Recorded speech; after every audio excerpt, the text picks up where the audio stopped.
Bienvenidos a Libertad y Democracia, el programa del Inter-American Institute for Democracy y Radio y Televisión Martí, para promover, defender, difundir los valores de la democracia, la libertad, los derechos humanos y la institucionalidad en las Américas. Y al hacer esto, señalar a las dictaduras de delincuencia organizada transnacional que, bajo el rótulo del castrochavismo, están sometiendo a los pueblos en Cuba, Venezuela, Nicaragua y Bolivia. Como ustedes conocen, una de las características de estos regímenes que se han organizado transnacionalmente para violentar los derechos humanos y los derechos fundamentales de las personas es que cometen todo tipo de delitos. Y uno de los delitos de lesa humanidad que cometen es el narcotráfico. Hemos mostrado en programas anteriores cómo hoy día la Cuba castrista está convertida en el narcoestado jefe, que maneja a los narcoestados de Venezuela, de Bolivia y de Nicaragua.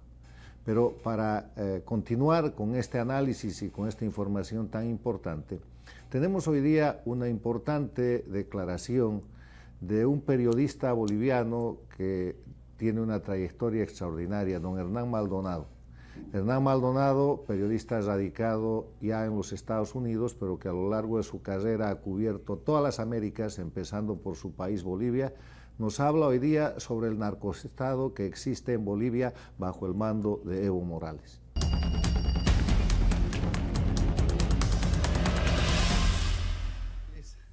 Promete que va a controlar el narcotráfico, y esas son promesas inútiles, vanas, porque este mismo mes la policía ha desbaratado supuestamente un enorme conglomerado policial que estaba inmerso en el tráfico de drogas.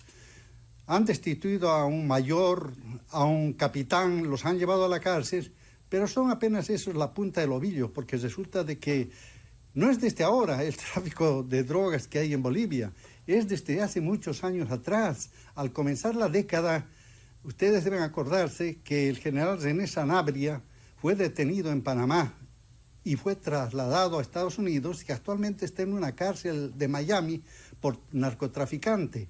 Y el general Sanabria era el brazo derecho de la lucha contra el narcotráfico en Bolivia de Evo Morales. De manera de que todos esos antecedentes, las detenciones que se han producido en los últimos tiempos, los decomisos que se producen de día a día en las fronteras bolivianas, han servido para calificar a Bolivia como un país donde realmente siente sus cabales el narcoestado. Lo difícil en la lucha que tienen los demócratas que luchan para evitar que continúe este estado de cosas es que en Bolivia tampoco existe justicia, los jueces son venales, los fiscales son venales. ¿Por qué? Porque Evo Morales controla todos los poderes del Estado, de manera de que si controla todos los poderes del Estado, muy difícilmente se puede combatir el narcotráfico. Además, él, si sigue siendo el presidente de las 6 federaciones productoras de coca, del Chapare, muy difícil que renuncie a esa condición y deje de favorecer a miles de productores de coca que inclusive están avasallando otros territorios como el Timnis, que era un parque nacional para aumentar el volumen de los sembradíos de coca. Y aparte de eso, el gobierno persigue a los productores de yungas, de la coca tradicional, que está en el norte de La Paz. ¿Por qué? Porque resulta de que su dirigente principal se opone a la coca que se produce en el Chapare, porque la coca que se produce en los yungas es una coca que sirve para el consumo tradicional. En cambio, la del Chapare, porque es más agria, no sirve sino solo para el narcotráfico. Y el gobierno de Evo Morales, además, es bueno recalcarlo, en los últimos tiempos, el año pasado, aumentó los niveles de producción de coca de una manera sustancial. En ese momento no recuerdo, pero se favorece al Chapare y se favorece mínimamente a los yungas. Los productores de los yungas, entonces, lo que han hecho ha sido oponerse al gobierno, y uno de sus dirigentes, un muchacho que se llama Franklin Loza, Anunció inclusive de que iba a proclamarse como candidato a la presidencia, y eso ha servido para que este muchacho sea perseguido tenazmente por el gobierno y actualmente está encarcelado. De manera de que esa es la situación en Bolivia respecto al narcotráfico. Lamentablemente ha hecho que a todos los bolivianos nos consideren como habitantes de un narcoestado.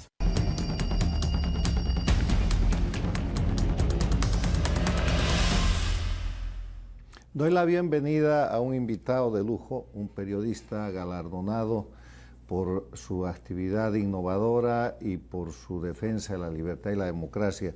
Don Manuel Aguilera, bienvenido, Manuel. Encantado de estar aquí contigo.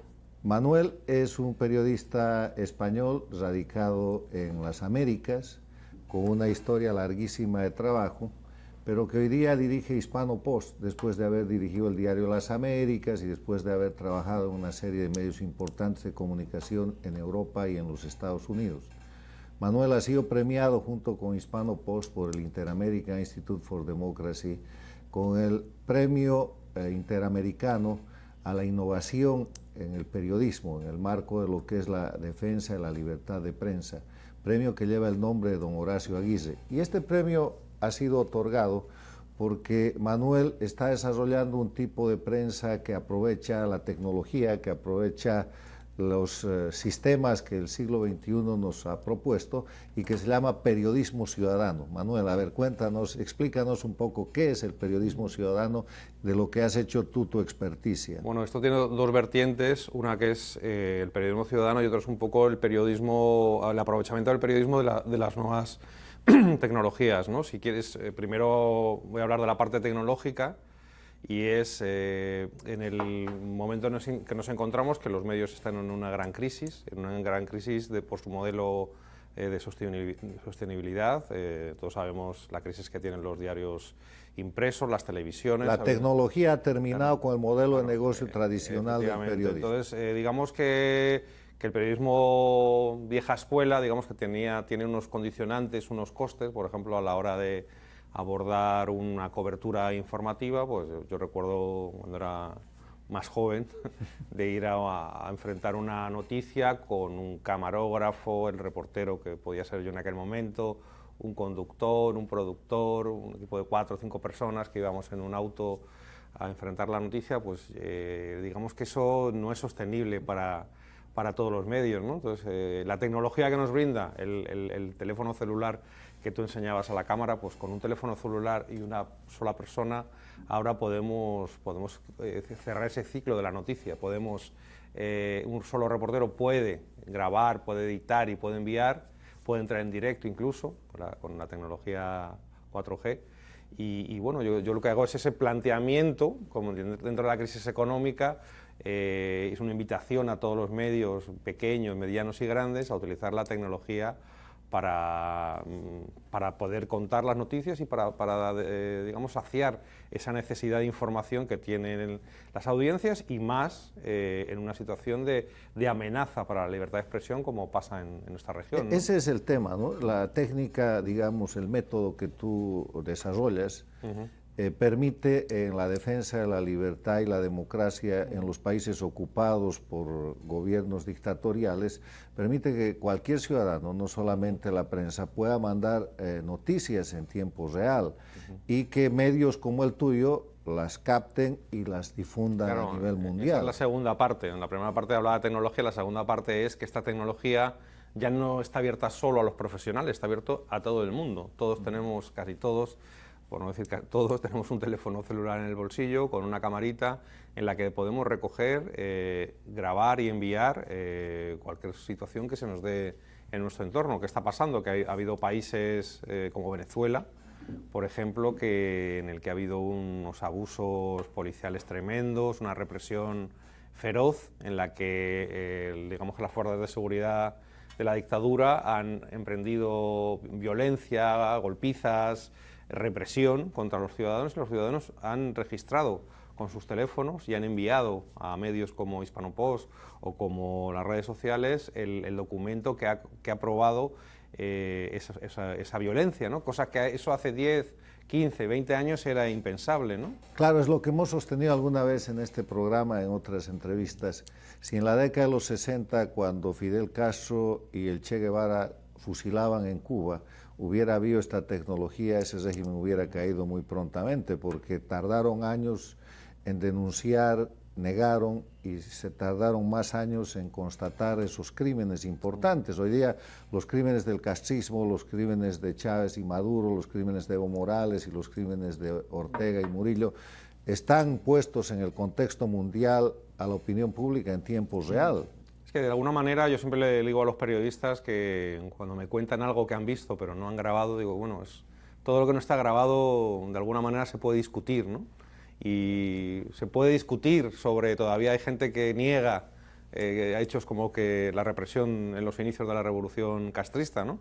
Pero hay cosas que son innegables, ¿no? Maduro no puede decir que es mentira que haya muerto gente porque está registrado, está grabado, ¿no? Entonces yo creo que hay que aprovechar esa tecnología. Ahora, ¿no? en esa dinámica, siendo la tecnología un instrumento para la defensa de la libertad, de la democracia, los derechos humanos, para la lucha de los pueblos contra las dictaduras, ¿cómo hace un ciudadano en Venezuela, o en La Habana, o en La Paz, o en Managua, o en cualquiera de estos países para mandarle a Hispano Post unas imágenes? Bueno, nosotros lo que desarrollamos fue una aplicación que se puede descargar tanto en la tienda de Apple como en la de Google Play, que es una aplicación muy sencilla en la que tú te descargas y entonces el vídeo que has registrado en tu teléfono, entras a la aplicación, lo subes y le llega a la redacción que puede hacer uso, siguiendo un proceso de verificación, que también es importante, ¿no? Porque no quiere decir que el hecho de que abramos la puerta al periodismo ciudadano trabajemos como periodistas o como medios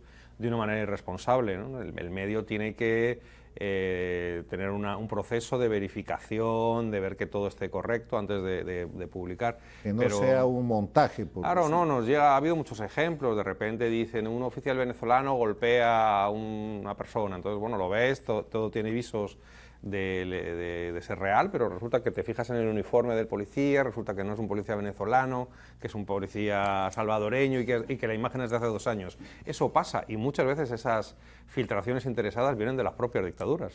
Las dictaduras tienen unos grandísimos laboratorios que se dedican a intoxicar a las redes y a los medios y te ponen esas trampas, ¿no? Para que tú cojas esa imagen falsa, acuses al gobierno venezolano de haber hecho un abuso y resulta que esa imagen corresponde a otro país y a otra época y tú estás quedando mal. Pero ¿no? funciona con esos filtros y sí, con claro, todo. Claro, ¿Tú qué dirías que en lo que va del año, en el ámbito del periodismo ciudadano, desde Cuba, desde Venezuela, cuánto se ha nutrido tu medio de ese tipo? Sí, bueno, nosotros continuamente ahora estamos muy centrados en el tema venezolano y ahí es diario, ¿no? La captación de vídeo todos los días. Prácticamente tenemos un ejemplo de algún vídeo que demuestra los abusos que se están cometiendo en Venezuela, ¿no? Desde ese punto de vista, ¿cuál es la opinión tuya sobre Venezuela ahora?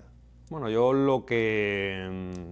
lo que más me duele o lo que más sufro informativamente es un poco la ansiedad que hay entre los políticos opositores y los periodistas sobre cómo se va a resolver este conflicto. Yo creo que entiendo que son muchos años y que la situación de los últimos meses se está prolongando demasiado, pero yo creo que hay que dar un poquito de tiempo a que las cosas se solucionen definitivamente. No, pero además hay avances importantes. No hay que olvidar que en Venezuela se está luchando contra una dictadura de 20 años, no es poco tiempo, que ha permeado toda la raíz social y que además ha modificado a su conveniencia las instituciones y que tiene un sistema de opresión muy duro, pero hay avances importantes porque en los hechos y en el derecho, Venezuela tiene un presidente legítimo, reconocido por más de 50 países, la dictadura ya no tiene embajadores ni embajadas en esos países, hay una dinámica internacional en que la dictadura está tratando de manejar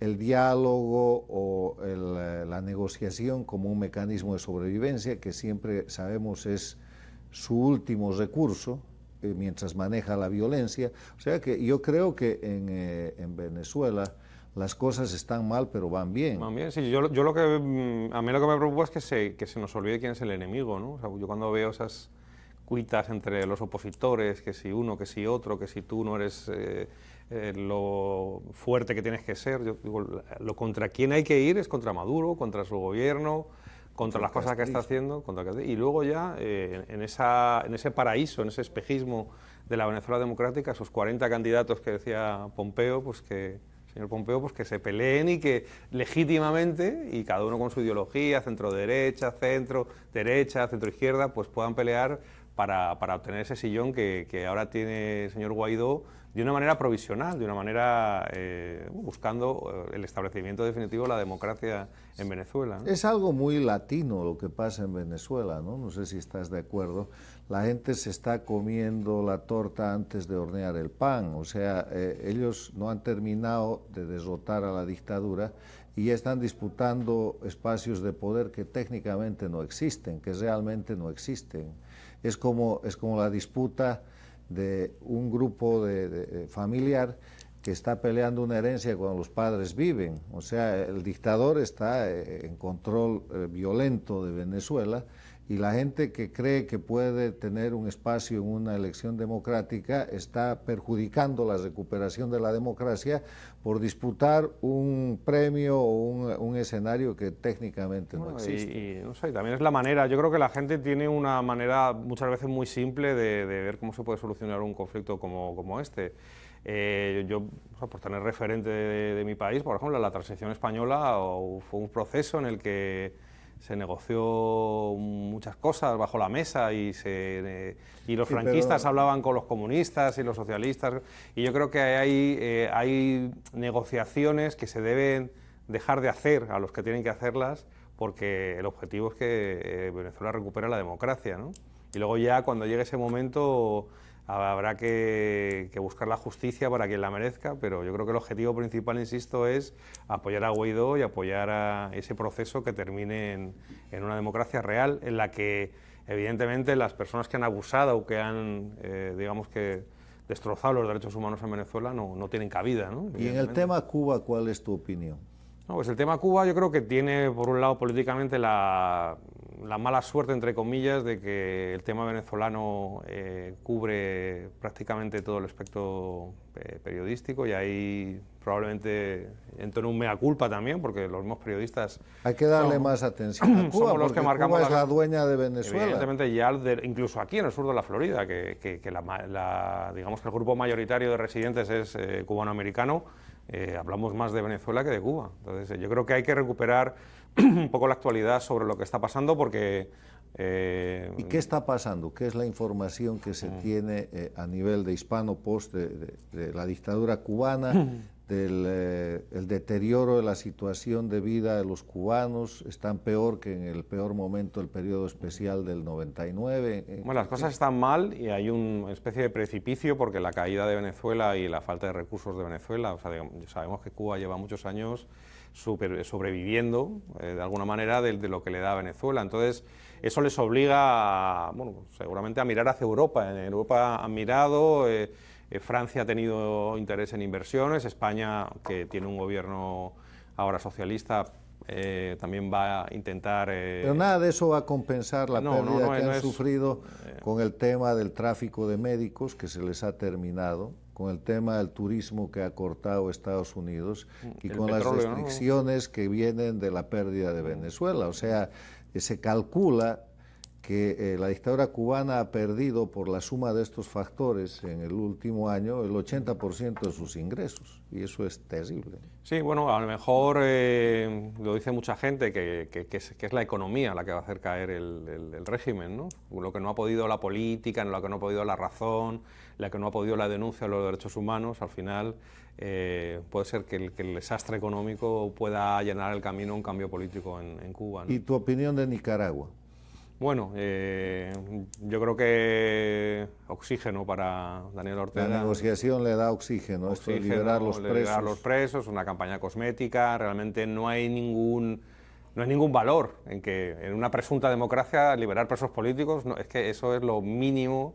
Es que no deberían haber. Es que no debería haber presos políticos, ¿no? O sea, es una incongruencia en sí. Entonces, esto es una guerra en la que yo creo que ya no hay ni ideología, que hay un interés de Ortega y de su familia de mantenerse en el poder y bueno, también creo que al final tener tantas crisis abiertas en Latinoamérica hace que no se pueda, no nos podamos centrar en una. Bueno, y el tema de Bolivia y de Almagro respaldando al dictador Morales y su cuarta reelección consecutiva. Pues la verdad es que es un poco decepcionante, ¿no? Recuerdo cuando mencionabas el premio de instituto, haber compartido tribuna con señor Almagro, que en algunos asuntos, como el de Venezuela, ha tenido un comportamiento muy valiente, incluso viniendo de un partido de izquierda, ¿no? Como el señor Almagro, ha tenido la valentía de enfrentarse a esa dictadura y llamar a las cosas por su nombre, independientemente de la ideología de ese gobierno.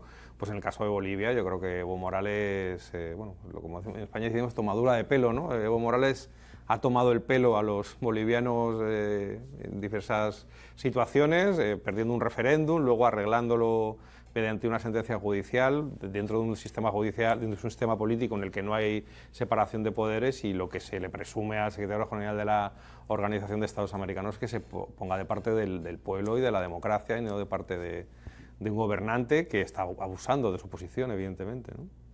Bueno, ese es el panorama. Y en el lado bueno de las Américas, en el lado de las democracias, ¿cómo ves tú los procesos en el resto de la región? Bueno, hay países, bueno, siempre ponemos a Chile como ejemplo. Chile es un país que funciona muy bien, hay una alternancia en el poder impecable, no importa que gobierne de derecha o izquierda, se entrega el poder, si uno gana, el otro gana, y la economía acompaña, ¿no?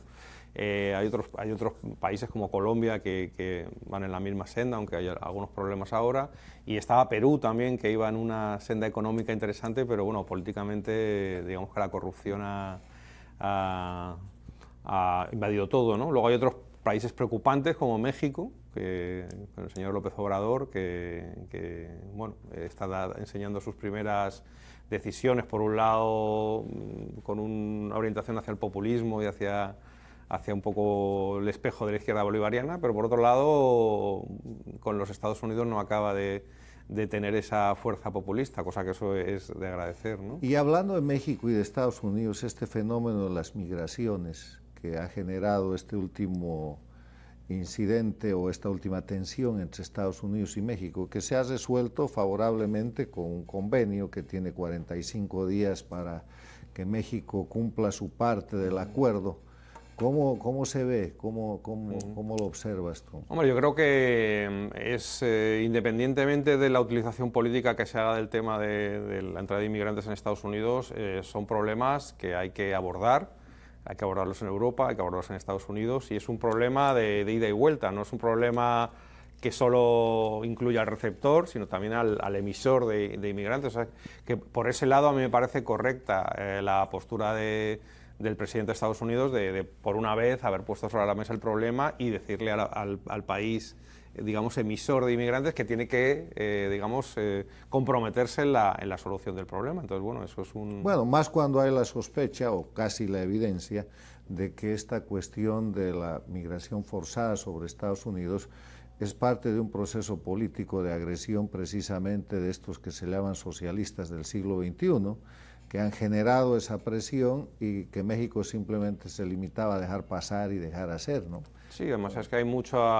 Luego los discursos les oyes decir que es que les duele mucho que se marchen las personas de los países, pero en el fondo lo están propiciando, ¿no? O sea, hay un cinismo absoluto y bueno, yo creo que digamos que hay un flujo razonable de inmigración que le puede venir bien a un país receptor y a un país que tiene esos problemas económicos, pero lo que no puede ser es una puerta abierta para que entre todo el mundo en un En el país, concepto, ¿no?, de lo que se ha venido en denominar la guerra asimétrica, hay gente que considera, analistas muy importantes, que esta cuestión de la presión migratoria es parte de esa agresión asimétrica. O sea, la guerra asimétrica es la lucha contra un oponente, en este caso los Estados Unidos, señalado como el imperialismo por parte de Cuba, Venezuela, Bolivia y Nicaragua, al que hay que agredir de cualquier forma. Manejan el narcotráfico, ya desde la década de los 60, Fidel Castro y el Che Guevara proclamaron que había que producir droga para inundar de droga a los Estados Unidos y destrozarle su sociedad y su juventud. Maneja una serie de elementos de desinformación y uno de los recientes mecanismos de la guerra asimétrica incorporada por el liderazgo de la dictadura cubana y otros enemigos de la libertad y la democracia, vendría a ser este tema de la presión migratoria. ¿Cómo te parece ese análisis? Hombre, desde el momento en el que en el debate político lo hemos visto, y además sospechosamente en mitad de unas legislativas, el tema de la caravana centroamericana se pone todavía más de actualidad en Estados Unidos. Yo creo que en cuanto se ha dado cuenta determinados países o gobernantes que eso influye en la agenda política, pues seguramente van a favorecer el flujo desmesurado de inmigrantes. El mismo Maduro, yo creo que no le importa que se hayan marchado 4 millones de venezolanos, porque al final les está favoreciendo internamente, ¿no? Está fortaleciendo sus mayorías y sus bases políticas, cuando normalmente los que se te están yendo son personas que no están a gusto en tu país, ¿no? Claro, el casismo siempre ha usado la expulsión de ciudadanos como parte del fortalecimiento interno de su régimen. Lo hace desde el 59, saca toda la clase media, profesionales, la burguesía, los sectores verdaderamente que eran la estructura de la sociedad cubana, y a partir de eso pueden construir una sociedad a su medida y a su modelo. Es una cuestión, digamos, matemática, ¿no? Si tú sumas el número de venezolanos que hay en el exterior, el número de cubanos, y en países de una población no tan extensa, pues en un proceso electoral podría ser clave, ¿no? 4 millones de venezolanos unidos en un proceso electoral en Venezuela podrían ser casi una mayoría, ¿no? Por lo tanto, desde el punto de vista de ellos está muy bien que se vayan, ¿no? O sea, Bueno, en ese punto es inclusive parte del fraude. Bueno, Manuel, ¿qué expectativa le darías a la gente que nos mira y escucha sobre lo que es el devenir de este proceso de lucha contra las dictaduras en las Américas?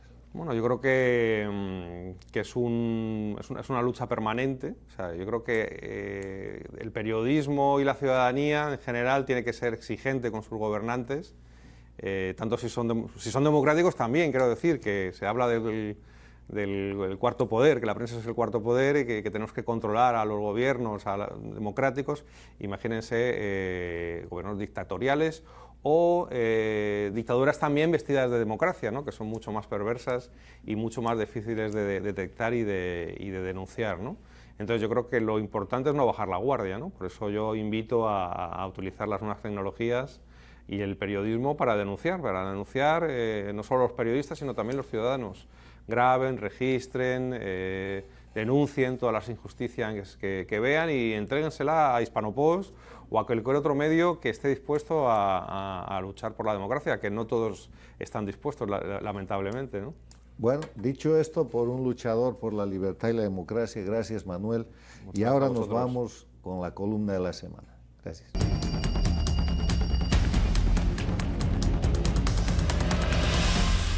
El libro de Eduardo Martínez me ha hecho retornar a las aulas de la Quinta Campo Amor en la avenida principal de Los Chorros, en Caracas, para reencontrarme con las enseñanzas del profesor y amigo, para volverlo a escuchar en su prédica y recordar su razón de vida: promover la democracia donde no existe, fortalecerla donde es incipiente y consolidarla donde es fuerte. Queridos amigos del Inter-American Institute for Democracy, queridas amigas y queridos amigos presentes esta tarde acá, saludo al presidio, a Beatriz Rangel, a Luis Beltrán Guerra, a María Fernanda Egas, a Carlos Sánchez Berzaín, a Eduardo Martínez, a Naudi Suárez y por supuesto la presencia de cada uno de ustedes. Mis primeras palabras son de agradecimiento al Inter-American Institute for Democracy. No podría ser de otra manera. Gracias por haber publicado en su colección de Democracy Papers este importante trabajo académico del profesor Eduardo Martínez, ingeniero, comunicador social, político y analista de la política. Gracias por el tema de la publicación, tan actual, tan propio del momento, frente al mal del comunismo, promoviendo el humanismo y la democracia. Gracias también porque el autor, Calvani, y el tema son Venezuela, la patria que llevamos en el alma, la que nos hace sufrir por su adolorida tragedia y luchar con fuerza por su libertad. Este acto lo celebramos en días en que pudieran ser finales dentro del proceso de degradación de un régimen agotado y sin aliento, sin otro destino que su propia muerte. Por último, gracias por el honor personal para mí que implica esta invitación a hacer estas reflexiones esta tarde acá. Galvani, educador y abogado, universitario, luchador social y político, diputado, senador, internacionalista y canciller, todo lo cual, como bien dice Eduardo Martínez, se reduce a dos palabras que resumen sin duda alguna su vida: magisterio y apostolado. Eso fue él, maestro y apóstol. Maestro que entendió que se enseña más con la vida que con la palabra, con el ejemplo más que con el discurso. Galvani siempre dijo, ética y política no pueden estar separadas. Toda acción humana conlleva una connotación moral. Cuando la Iglesia Católica, luego de su muerte y cumplidos los lapsos necesarios, lo declaró siervo de Dios junto a su esposa Adela, reconoce al apóstol. Dijo Monseñor Ovidio Pérez Morales, Galvani fue un laico ejemplar. Para él, como lo diría Pío XII, la política es la forma más excelsa del ejercicio de la caridad. Y así lo creyó y así lo vivió Galvani. La política es para él un amor practicado a gran escala. Era siembra de democracia y alerta sobre el mal del comunismo. Galvani, fallecido en 1986 en accidente aéreo en Guatemala, en ejercicio de su apostolado, desconocía que su querida Venezuela, pasión de sus sueños, iría a ser víctima del comunismo más salvaje que haya padecido el mundo. Si bien sabía y había dicho, lo cito, Venezuela está en el objetivo final y naturalmente es el objetivo codiciado. No obstante saber que Venezuela era el objetivo codiciado, la realidad ha sido la de un comunismo brutal y asesino que acabó con las instituciones, arruinó la economía y la vida. Galvani había escrito que el comunismo tiene como propósito construir un Estado dentro del Estado y tratar de destruir el orden existente para instaurar su propio orden, su desorden.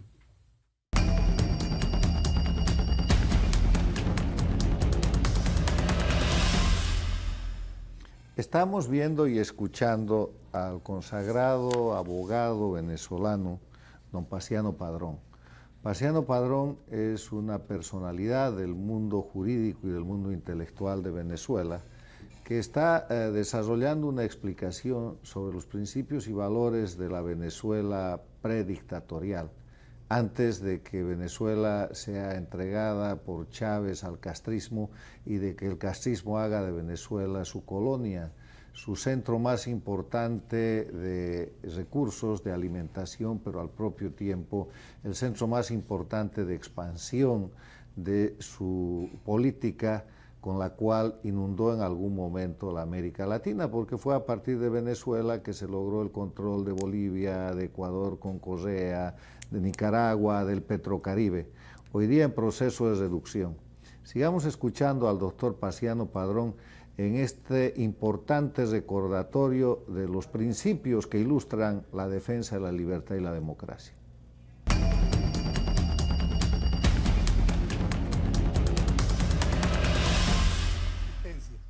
Alimentos y medicinas.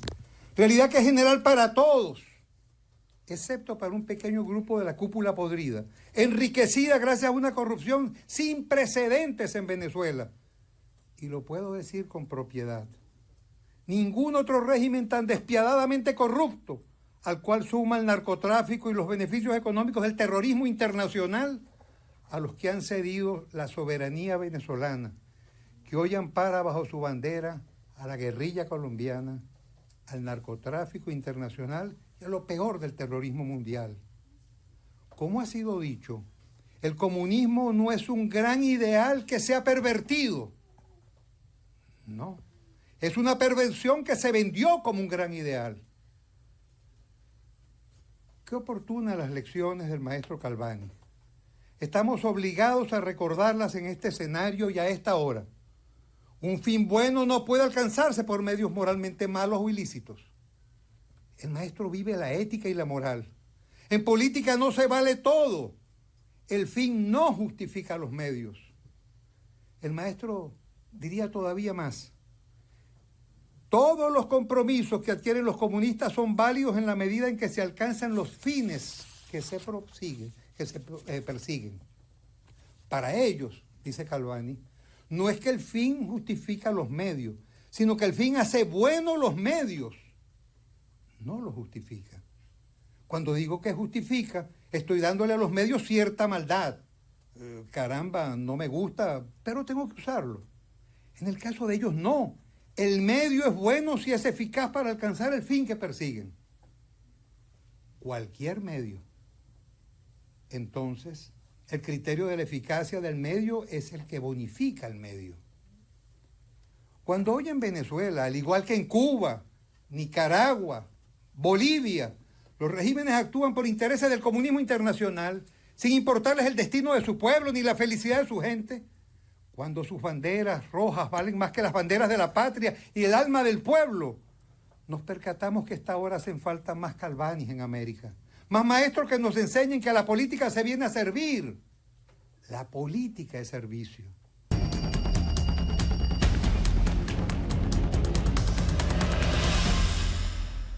El mensaje que nos deja Paciano Padrón es cómo, a partir de la vulneración de los principios del ejercicio político, en el marco de valores, en el marco de ética, en el marco de la ley, utilizando medios que no son legales, es que el castrochavismo construye las dictaduras de crimen organizado, porque cuando dicen que no solamente el fin justifica a los medios, sino que los medios son buenos para conseguir cualquier fin, esos medios son los que estamos viendo: asesinatos, represión, presos políticos, exiliados políticos, narcotráfico, guerra asimétrica, crimen.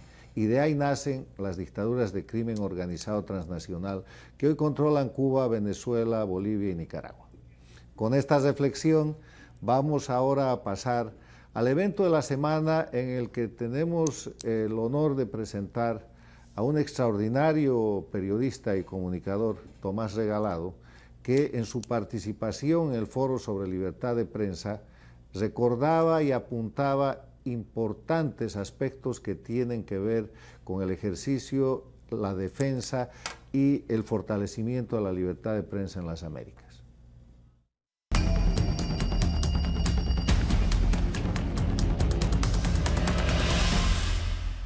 Yo no quisiera hablar de la confiscación de todos los periódicos en Cuba, de la confiscación de todos los canales de televisión. Habían seis canales en 1959, de todas las emisoras de radio. De hecho, el último medio que cayó fue el que lo toleraban un poco porque tenían miedo que el pueblo protestara, pero al fin cayó, que era un semanario humorístico llamado Zigzag. Y todo se eliminó para crear una sola voz. Por eso, como hay fatiga de Cuba, como han pasado 60 años, pues a veces no se recuerda aquel precedente. Lo que sí debemos apuntar en el día de hoy, y el señor Trotti habló de eso, es que la nueva Constitución que se aprobó hace solamente unos meses por un número que el régimen simplemente dio a conocer y entró en vigor hace solamente unos días, es muy clara. La nueva Constitución ratifica, pero además añade una serie de artículos donde dice que la única prensa permitida en Cuba es la prensa que es dirigida por los organismos del Estado y del partido, tan claro como eso. Y que todas aquellas personas que estén fuera de esa organización no pueden ejercer el periodista.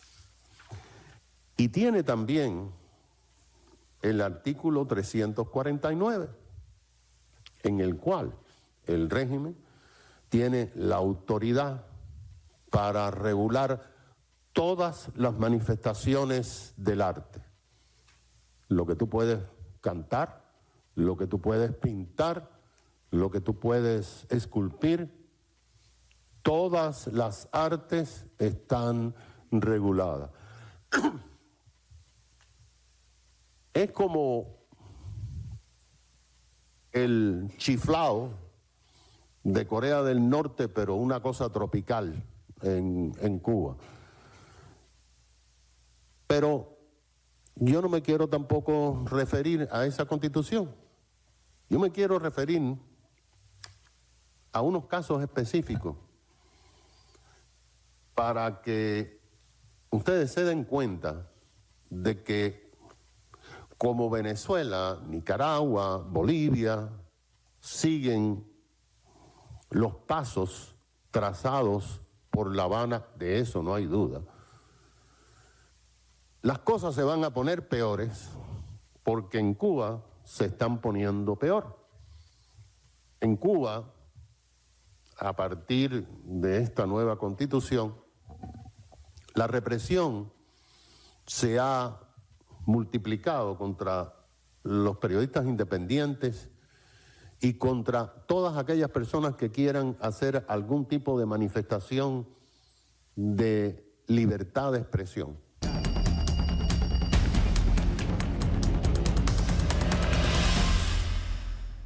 La experiencia de Tomás Regalado como periodista, décadas en el ejercicio de esta noble actividad, la vivencia de haber participado de hechos históricos extraordinarios, le dan la posibilidad de ilustrar a las generaciones actuales con hechos que en otras circunstancias serían simplemente increíbles.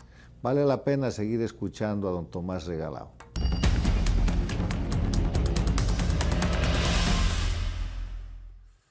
Todo eso es un delito que conlleva, según la nueva Constitución, privación de libertad. No dicen prisión, sino privación de libertad.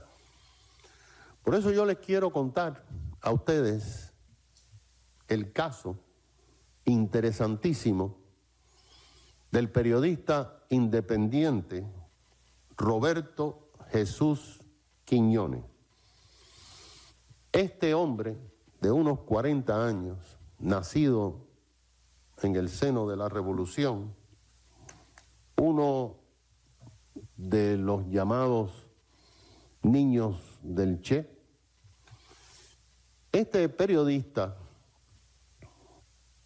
es colaborador sin paga de Radio y Televisión Martí y también de muchos medios como 14 y medio, Cybercuba, muchos de estos medios que son los que le están dando la batalla al régimen.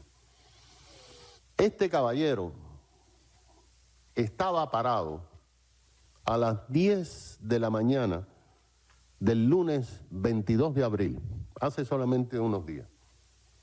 Estaba en el portal de la Fiscalía Municipal de Guantánamo, en las provincias orientales. Él estaba parado allí para que lo dejaran entrar y participar como público en un juicio sumamente interesante también, que vamos a hablar en solo unos segundos. En ese momento llegaron 3 agentes de la Policía Nacional Revolucionaria. Alguien que estaba con él comenzó a llamar a Radio Martí a decir que están arrestando a Roberto Jesús Quiñones. Por eso nosotros pudimos seguirle minuto a minuto lo que pasó con este caballero. Esos 3 policías no le dirigieron la palabra prácticamente al señor Quiñones para preguntarle nada, sino le gritaron: oye, lo que te voy a decir, así fue textualmente, la nueva Constitución nos da a nosotros más poderes para caerte a palos a ti. Y efectivamente, lo tiraron al piso, le dieron unas patadas, lo esposaron en camino al vehículo policial donde lo sentaron, le dieron varios piñazos en la cara y le crearon una serie de hematomas. Este individuo fue informado cuando llegó a la estación de la PNR en Guantánamo que él estaba en ese momento acusado de atentado contra agentes de la seguridad pública porque había golpeado a 3 agentes del orden. La cosa fue al revés, pero fue acusado con esos cargos inmediatamente. Ahí estuvo en la policía hasta el sábado 27. Recuerden, fue arrestado el 22 de abril y lo pusieron en libertad el sábado 27 de abril con la condición de que se presentara y la orden directa que se presentara en el juzgado de Guantánamo el día 30 de abril. Aquí se torna más interesante este caso. Al presentarse ante el tribunal militar, se le informó que la revolución era benevolente y que, por lo tanto, se le habían retirado los cargos de atentados contra agentes de la ley y miembros de la Policía Nacional Revolucionaria, porque los policías no quisieron presentar cargos por su agresión. ¿Por qué lo dejan entre el 22 y el 27 preso? Ya el 27 se le habían ido todos los hematomas y las patadas que tenía en su cuerpo. Pero cuando fue al juzgado, se le informó de que estaba acusado de los delitos de resistencia y desobediencia civil. Y por lo tanto se ha iniciado un proceso para posiblemente un año de privación de libertad. Él tiene que volver a juzgado la semana próxima para recibir en la Fiscalía Provincial de Guantánamo la sentencia definitiva. Ahora, ¿por qué estaba Quiñones en la entrada del tribunal? Y esto nos lleva a un caso de la libertad de expresión.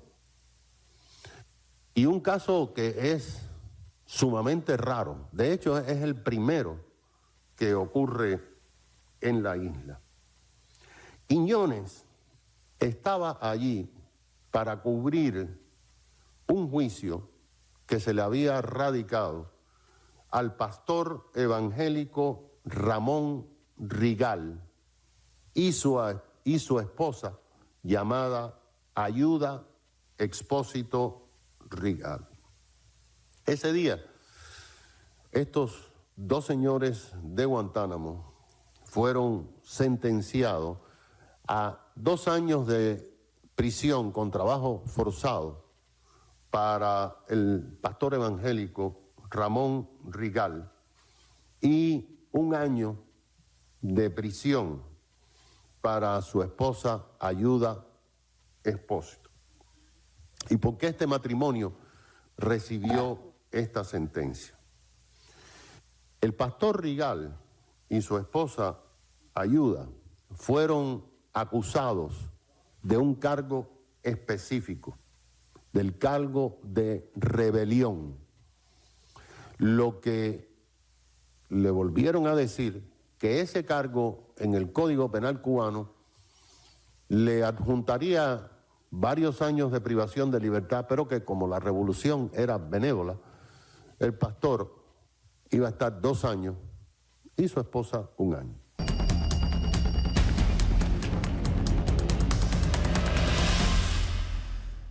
Doy la bienvenida a nuestra directora y periodista María Fernanda Egas con temas de dictadura. Bienvenida, María Fernanda. Gracias, Carlos. Quiero recordarles que temas o hechos de dictadura se refiere a que cada semana en cada uno de nuestros programas, con el periodismo de investigación y la experiencia que tiene María Fernanda, nos trae hechos concretos que demuestran las acciones dictatoriales y criminales de alguno o de varios de los regímenes del castrochavismo. Esta semana, ¿cuál es el tema? Bueno, esta semana tenemos la liberación de presos políticos por parte de la dictadura de Daniel Ortega, en base a una ley de amnistía muy cuestionable que se discutió y se aprobó en el legislativo por la mayoría oficialista el fin de semana pasado. Fueron 50 presos políticos que quedaron en libertad. Entre ellos hay periodistas como Miguel Mora y Lucía Pineda, estudiantes y líderes opositores que estuvieron presos por cargos que son como delitos de represión, perdón, de protestar en la calle por la dictadura de Daniel Ortega. Sin embargo, aún de acuerdo a la Alianza Cívica, quedarían 136 presos de conciencia. ¿Cuál es la polémica aquí? La polémica es que estos presos estarían siendo liberados en base a esta nueva ley de amnistía, que estaría también dejando al mismo tiempo en la impunidad a los policías y paramilitares autores de la represión que tiene a Nicaragua en esta situación de crisis desde hace más de año y medio, desde abril del 2017. Entonces, ¿qué sucede? Que las personas están reclamando, los familiares de estos presos políticos, tanto de los que han salido como de los que aún permanecen en prisión, están protestando porque no habrá justicia para quienes han sido víctimas de la dictadura de Daniel Ortega. Prácticamente podríamos inducir que Daniel Ortega ha tomado a estos presos políticos como rehenes para luego considerar poner en libertad a sus propias fuerzas represoras. Bueno, el tema que plantea María Fernanda y la realidad objetiva en Nicaragua es una vieja práctica del castrismo. El eje de confrontación en Nicaragua es la salida del dictador. Lo que el pueblo nicaragüense quiere es que dejen el poder la dictadura de Ortega y de Murillo y que se vayan. Entonces, la técnica, en la metodología castrista pura y dura, proceden a reprimir, a tomar presos, a torturar y trasladan el eje del conflicto de la salida del dictador a la solución de los presos políticos, de las víctimas, de los torturados, de la violación de los medios de comunicación y de la violación de los derechos humanos. Y lo que estamos viendo como un verdadero hecho de dictadura, yo la felicito por traer el tema, es que hoy día en Nicaragua se discute sobre los presos políticos, no sobre la salida del dictador. Ni sobre la justicia que debe aplicarse a las personas que perpetraron estos actos de violación a los derechos humanos, que han causado muertes, de acuerdo a la oposición, más de 500 muertos, de acuerdo a la CIDH, a la Comisión Interamericana de Derechos Humanos, más de 300 muertos, y de acuerdo a la dictadura, menos de 200. Bueno, y lo que se logra con eso es que la dictadura, así sea discutiendo de los muertos, de los heridos, de los presos, de sus crímenes y del encubrimiento que hace de sus operadores de esos crímenes, coge un balón de oxígeno grandísimo y permanece en el poder. O sea, ¿a dónde lleva esto? Bueno, esto podríamos decir que ha sido el resultado de las negociaciones que deberían conducir a la salida de Daniel Ortega, pero nos hemos quedado en el tema de los presos políticos que han tenido gran cobertura en este momento en la prensa local como internacional. Ahora, es muy bueno que se liberen los presos políticos. Son familias que sufren, es gente que está en franca violación de sus derechos humanos, sufriendo vejaciones. Se han denunciado desde violaciones hasta torturas a esos presos políticos, pero lo que hay que recordar, y desde aquí lo hacemos, porque lo hemos escuchado como un clamor y un pedido del pueblo y de la dirigencia nicaragüense, es que está bien, ya liberen los presos políticos, pero no pierdan de vista el objetivo. Es la salida de la dictadura de Ortega. Esa dictadura tiene que cesar y no puede convertirse en el objetivo de todo esto, un hecho que no existía antes de empezar la lucha, que era los presos políticos, porque los presos políticos son una consecuencia de la lucha por la libertad en Nicaragua. Además fueron rehenes, porque fueron tomados, muchísimos de ellos en mayoría, de 100%, precisamente antes del inicio de los diálogos. Entonces, como estaban refiriendo, hay muchísimos crímenes de la dictadura de Daniel Ortega que solamente se podrán juzgar una vez que salga del poder. Bueno, lo que usted refiere es que cuando dice son rehenes, esos son crímenes, esas son detenciones indebidas, es extorsión, es la creación de simulación de acusación y denuncias falsas, con el propósito de preservar un régimen dictatorial, o sea, delito, delito, delito, y por eso es que las dictaduras de Cuba, Venezuela, Nicaragua, Bolivia son dictaduras de crimen organizado transnacional. Gracias, María Fernanda. Gracias, con este Carlos. mensaje de que la lucha en Nicaragua es para sacar al dictador, lo mismo que en Cuba, Venezuela y Bolivia. Los saludamos hasta la próxima semana.